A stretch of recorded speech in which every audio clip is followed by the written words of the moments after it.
என்ன சார்? ஒன்றும் இல்லை மணி, நான் கண்ணு ஒன்று கேட்டியா? நான் கேட்கல சார். ஐ கொண்டு வர உனக்கு 5 லட்சம்னு சொன்னியா? எதுக்கு வீண் செலவு? நானே வந்திருக்கேன். என் கண்ணை பொட்டையாக்கு, இல்லைனா நீ பொட்டை.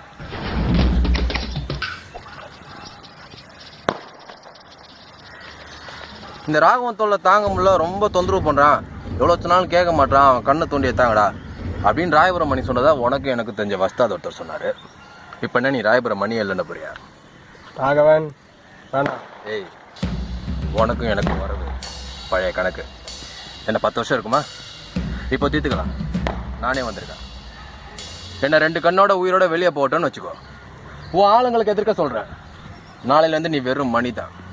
உன்னோட கடத்தல், கஞ்சா, ஹெராயின், கட்ட பஞ்சாயத்து எல்லாத்தையும் இழுத்து முடியும். சரி, ரிட்டையர் ஆகி வீட்டில் பொண்டாட்டி பிள்ளையோட இருப்பான்னு சொன்னால் அதுவும் முடியாது. கம்பி என்ன வேண்டி தான், உனக்கோ கணக்கு வராது. என்ன தேட போகிற? யூனிஃபார்ம் போட்டு திமிரில் பேசுகிறான்னு சொன்னியா? இப்போ நான் யூனிஃபார்மில் வரல, டிஎஸ்பியாக வரல, யார்கிட்டையும் சொல்லிட்டும் வரல, தனி ஆம்பளையாக வந்திருக்கேன். நீ எப்படி தம்பி? கேட்ட முறை கேட்ட முறை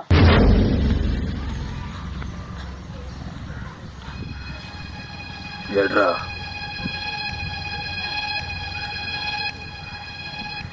குட். அப்போ நாளை எந்த எல்லாத்தையும் விட்டுரு மணி.